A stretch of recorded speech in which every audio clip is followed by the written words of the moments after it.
Tricia Butler and Mary McCarthy, who did all the logistics and planning for this. If you have any event you need to do, call them. They're already booked for the Summer Olympics, so you can't do it for that, but thank you very much. It seems funny standing here after 42 years. Looking back, it's very short. When we all started, it's very long. I started with the National Park Service in April of 1974 at a place called 150 Causeway Street, which is now the Zachem Bridge. My first day in the job, I went downstairs for lunch, and Bobby Orr walks into the elevator. And I'm saying, He said, "You okay?" I go, I never seen somebody as famous as Bobby Orr, and there I am standing right next to him. So saw him a couple more times. I did say a few words, but that first time was kind of very exciting. I became a National Park Ranger and worked at the Boston National Historical Park. I was at Faneuil Hall for the bicentennial. I was at Bunker Hill. I was at the Constitution when the Queen came to visit. Saw all of them there. And from the Park Service, as a ranger, I went into contracting with the Park Service on State Street. It was from there I came to here.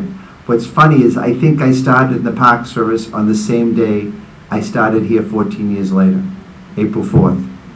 April 4th, 1988, the Red Sox opening day was my first day here, and I called in and said, "Can I go to the ball game and check in tomorrow?" And they said, "Well, you can go to the ball game, but don't bother coming to check in if you're not here on Monday." So I had seats the second row up from the dugout on the first base side, but they were empty.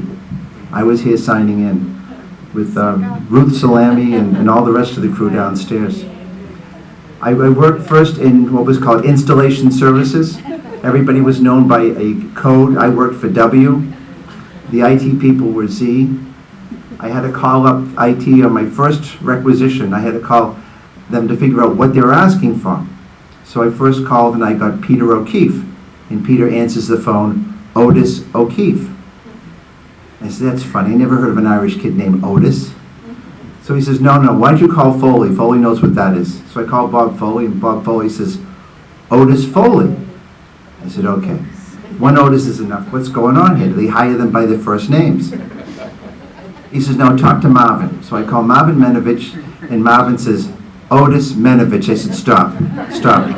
What's Otis? The three of you can't have the same first name.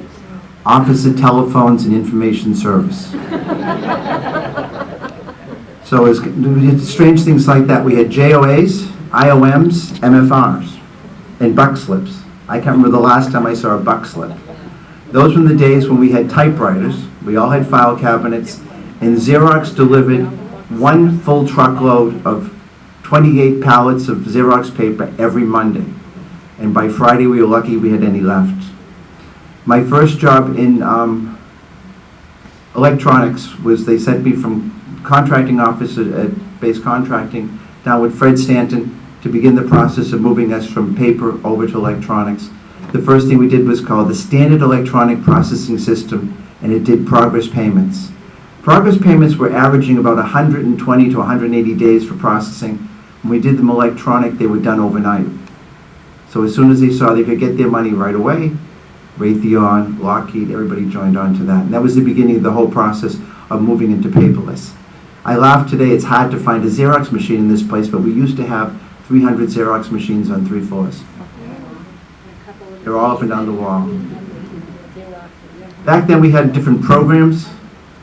We had Procast, we had Mocast, and when somebody would ask you which was the most important, Procast, Mocast, or Joecast, we all know the answer was Joe.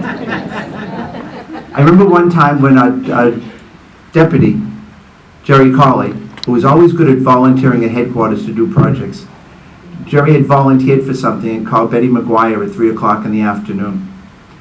And he said, "Okay, round them all up. I'm coming in at 6. We have to work on this right away." And Betty called the usual places, the pit stop and the powerhouse and everything else, and got everybody in. But back then, when the front office called, everybody showed up. It was an interesting thing because this was a big family and we were all working together. We all knew each other. We knew the happy occasions, the sad occasions. We knew each kid's birthdays and all of that. And it was more of a extended family, which is what I'm really going to miss. All the people that I've known over the years and all the different things we've done. Cindy Galvin used to laugh that I had a second family out in Columbus because I was there so often. I did have a voting card from Ohio, but I never used it. But I was probably out there every 2 weeks for about 7 years. Someone would say, "You going on vacation?" I said, "No, I'm going to Columbus." But I've enjoyed my time here. It's been great. The Costing Pricing Center, when IT decided to move my position to Fort Lee, they left me hanging, and the Costing Pricing Center took me in, and now I know what a rescue dog feels like.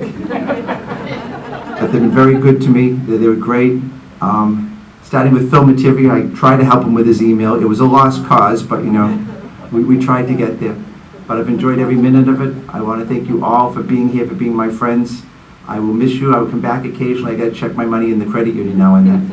But I will see you then. And I will tell you, the first 2 days of retirement, getting up after 4 o'clock was marvelous. Simply marvelous. But thank you all for coming. It's been great working with all of you. Thank you.